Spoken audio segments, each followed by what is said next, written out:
ഇപ്പോൾ ഈ 40 വർഷമായി സിനിമയിൽ, അതെല്ലാവരും മലയാള സിനിമയിൽ ഇങ്ങനെ ആഘോഷിച്ചുകൊണ്ടിരിക്കുകയാണ്. അപ്പോൾ മലയാള സിനിമയുടെ ഒരുപാട് കാലഘട്ടങ്ങളും അതിനകത്ത് തന്നെ നടനായും നായകനായും സ്ക്രിപ്റ്റിലും എല്ലാ സിനിമയുടെ എല്ലാ സകല മേഖലകളിലും ഒക്കെ കൈവച്ച് കഴിഞ്ഞു. അപ്പം എന്നാൽ ഇപ്പോൾ ഈ പറഞ്ഞതുപോലെ ആസിഫ് സൂചിപ്പിച്ചതുപോലെ തന്നെ നമ്മളെല്ലാവരും എക്സൈറ്റഡ് ആയിട്ട് ഇപ്പോഴും ജഗദീഷ് എന്നുള്ള നടൻ ഇനി അടുത്ത സിനിമയിൽ എന്തായിരിക്കും പെർഫോം ചെയ്യുക എന്നറിയാൻ നമുക്ക് എല്ലാ തലമുറയിലുള്ളവർക്കും ഒരുപോലെ ഒരു ആഗ്രഹമുണ്ട്. എല്ലാ അഭിനേതാക്കളെ സംബന്ധിച്ച് മേ ബി അടുത്ത സമീപകാല സിനിമകൾ നോക്കുമ്പോൾ നമുക്ക് ജഗദീഷിനെ സംബന്ധിച്ചിട്ടാണ് അത് ഏറ്റവും കൂടുതൽ തോന്നുന്നത്. അപ്പോൾ ഈ സിനിമയിലൊക്കെ വരുന്ന സമയത്ത് ഞാൻ മുൻപ് ഇപ്പോഴും വായിച്ചിട്ടുണ്ട്, സൂപ്പർ സ്റ്റാർ ആവണമെന്നുള്ളൊരു ആഗ്രഹമൊക്കെ മനസ്സിലുണ്ടായിരുന്നു എന്നെല്ലാം ഉണ്ട്. അപ്പം ഏതെങ്കിലും ഒരു ഘട്ടത്തിൽ നമ്മളിങ്ങനെ ലൈഫ് പ്ലാൻ ഔട്ട് ചെയ്യുന്ന സമയത്ത് ഈ ഘട്ടത്തിന് ശേഷം ഞാൻ ഇങ്ങനത്തെ മറ്റൊരു ഷിഫ്റ്റ് എടുക്കും, ഞാൻ സിനിമയിലൊരു ഒരു ബോധപൂർവ്വം ഒരു ഷിഫ്റ്റ് എടുക്കുന്നൊക്കെ കരുതിയിരുന്നോ, അല്ലെങ്കിൽ ഒരു മേ ബി വേറെ എന്തെങ്കിലും കാരണങ്ങൾ കൊണ്ടാണ് ഇങ്ങനെ ഒരു ഷിഫ്റ്റിലേക്ക് എത്തിയത്? അല്ല, എൻ്റെ മനസ്സിൽ ഒരു കാലത്തും സൂപ്പർ സ്റ്റാർ എന്നുള്ളൊരു ഇമേജ് വന്നിട്ടില്ല. എൻ്റെ മനസ്സിൽ ഞാൻ വിചാരിച്ചിരുന്നത് ഒരു 5-6 സീൻ അഭിനയിക്കുന്ന ഒരു 2-3 സിനിമകളിൽ വർഷത്തിൽ അഭിനയിക്കുന്ന ഒരു കോളേജ് അധ്യാപകൻ. അതായിരുന്നു എൻ്റെ മനസ്സിലുള്ള, ഞാൻ വിചാരിച്ചിരുന്നത് അങ്ങനെയാണ്. അതിനുശേഷം കൂടുതൽ അവസരങ്ങൾ കിട്ടിയപ്പോൾ ആ അധ്യാപനം ഇനി കണ്ടിന്യൂ ചെയ്യാൻ പറ്റിയില്ല. അപ്പോൾ പോലും ഞാൻ നായകനാവുമെന്ന് സ്വപ്നത്തിൽ വിചാരിച്ചിട്ടില്ല. കാരണം ഞാൻ കണ്ണാടിയിൽ എൻ്റെ മുഖം നോക്കാറുണ്ട്. അപ്പോൾ പിന്നെ എനിക്ക് നായകനാവുന്ന ഞാൻ ഒരിക്കലും വിചാരിച്ചിട്ടില്ല. അപ്പോൾ ഇൻഹരിയർ നഗർന്നൊരു ചിത്രം വന്നപ്പോൾ വേറൊരു അതിൻ്റെ സ്വീകാര്യത കാരണം ഇയാളെ നായകനാക്കിയാൽ എങ്ങനെ ഉണ്ടാവും നോക്കാമെന്ന് പരീക്ഷണം നടത്തിയാണ് ഡെനിച്ചാനൊക്കെ കൂടെ. അത് വിജയിച്ചത് കണ്ടപ്പോൾ 10-40ഓളം ചിത്രങ്ങളിൽ നായകനായി അഭിനയിച്ചു. അപ്പോൾ തന്നെയും ജഗദീഷിന് ചെയ്യാൻ പറ്റിയ ക്യാരക്ടേഴ്സാണ് ഞാൻ ചെയ്തിട്ടുള്ളത്.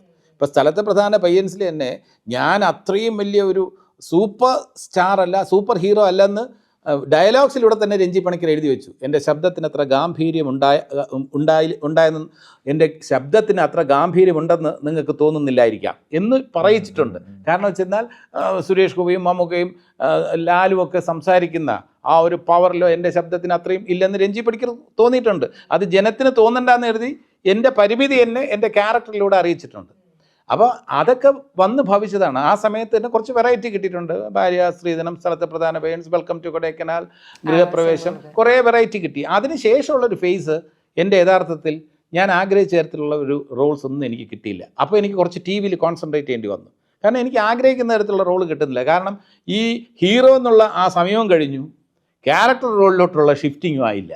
പിന്നെ ഞാൻ എന്ത് ചെയ്യും, ഞാൻ ടി വി ആശ്രയിച്ചു കുറേ നാൾ.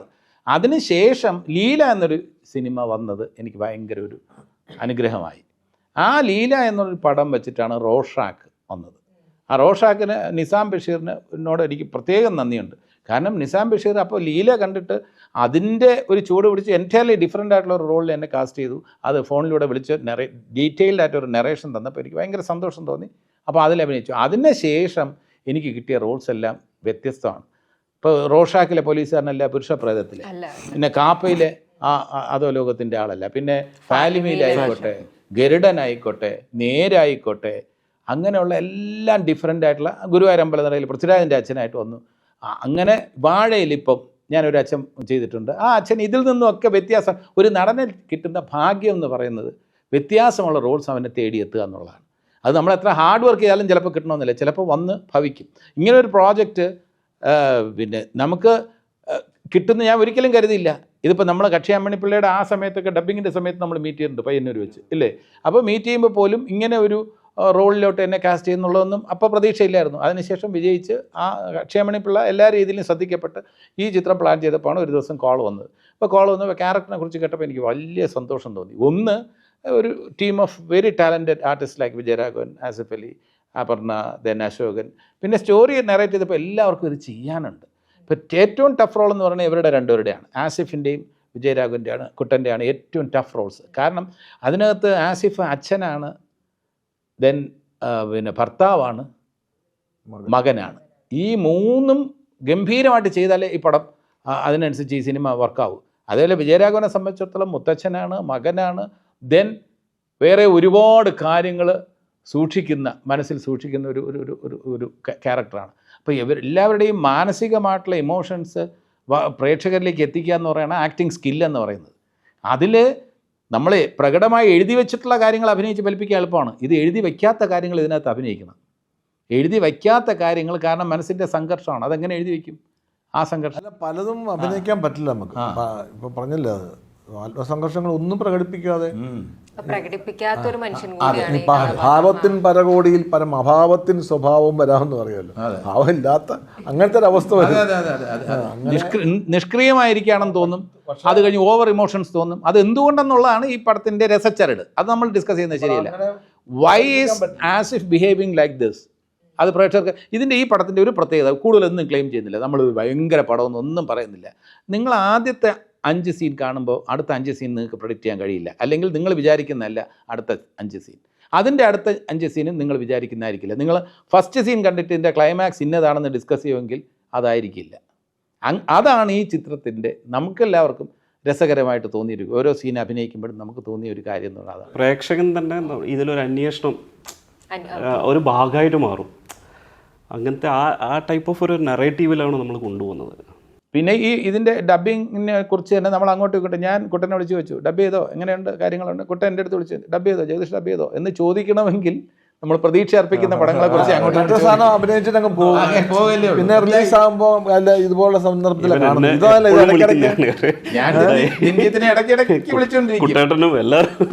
വിളിച്ചോണ്ടിരിക്കും എന്താ എല്ലാവരും കണ്ടോ, വേറെ വല്ലവരും കണ്ടോ നമ്മളല്ലാതെ. അങ്ങനെ ഒരു ആകാംക്ഷ നമുക്കുണ്ട്. ഈ സിനിമയിൽ പ്രവർത്തിച്ചവർക്ക് തന്നെ ഇത്രയും ഇഷ്ടത്തിലും ആകാംക്ഷയിലും പറയാൻ കഴിയും. പിന്നെ സിനിമയോടൊപ്പം നമുക്ക് സഞ്ചരിക്കാൻ പറ്റുന്നുള്ള ഒരു ഉറപ്പാണെന്ന് തോന്നുന്നു. അല്ല, ഇത് ഏത് ജോണറിലാണ് എന്ന് ചോദിച്ചു കഴിഞ്ഞാൽ ഈ ജോണർ ഞാനിപ്പോൾ വെളിപ്പെടുത്തുകയാണ്. ഇതൊരു മൈൻഡ് ട്രാവൽ സിനിമയാണ്. This is A mind travel cinema. നമ്മൾ ആദ്യത്തെ ആണെന്നൊന്നും നമുക്ക് പറയുന്നത് ശരിയല്ല. KG ജോർജ് സാറൊക്കെ സ്വപ്നാടനം അങ്ങനെയൊക്കെയുള്ള പല ഇത് എനിക്ക് കൂടുതൽ ഒരു ആത്മവിശ്വാസം വന്നത്, എൻ്റെ മകള് സൈക്യാട്രിസ്റ്റാണ്, ട്രിവാൻഡ്രത്ത് ഗവൺമെൻറ് മെൻ്റൽ ഹോസ്പിറ്റലിൽ സൈക്യാട്രിസ്റ്റാണ്. ഈ സിനിമയുടെ ട്രെയിലർ കണ്ടിട്ട് എൻ്റെ അടുത്ത് ചോദിച്ചു, ഇത് ഇങ്ങനെയൊക്കെയാണോ? ഞാൻ പറഞ്ഞു അതൊന്നും പറയില്ല, അതൊന്നും ഞാൻ പറയില്ല. നീ എൻ്റെ മകളാണ്, അത് വേറെ പ്രശ്നം, ഞാനിതൊന്നും പറഞ്ഞു തരില്ല. എനിക്കിത് ഫസ്റ്റ് ഡേ എന്നെ കണ്ടാൽ കൊള്ളാമെന്നുണ്ട് അച്ഛാന്ന് പറഞ്ഞു. അതെനിക്ക് ഭയങ്കരമായിട്ട് ഹുക്ക് ചെയ്തു. അപ്പോൾ എൻ്റെ മകള്, ഞാൻ സിനിമ എല്ലാം കാണും, പക്ഷേ ഫസ്റ്റ് ഡേ കാണണമെന്ന് പറഞ്ഞ് കേട്ടപ്പോൾ ഇത് ഈ പ്രേക്ഷകന് ആ ചിന്ത വന്നു കഴിഞ്ഞാൽ നമുക്കൊരു വലിയ സന്തോഷമല്ലേ. അപ്പോൾ അതിൻ്റെ ഒരു പിന്നെ ഞാൻ അവളുടെ അടുത്ത് പറഞ്ഞ പ്രയോഗമാണ്, മൈൻഡ് ട്രാവൽ സിനിമയാണ്. സൈക്യാട്രിസ്റ്റ് എന്ന നിലയിൽ നീ എന്നെ അസസ് ചെയ്ത് ഗസ് ചെയ്ത് നോക്ക്, നിൻ്റെ ഗസ് ശരിയാവും നോക്കെന്ന് പറഞ്ഞു. അപ്പോൾ അങ്ങനെ എൻ്റെ കുട്ടികളെല്ലാ സിനിമയും കണ്ടിട്ട് നന്നായിട്ട് ക്രിട്ടിസൈസ് ചെയ്യും.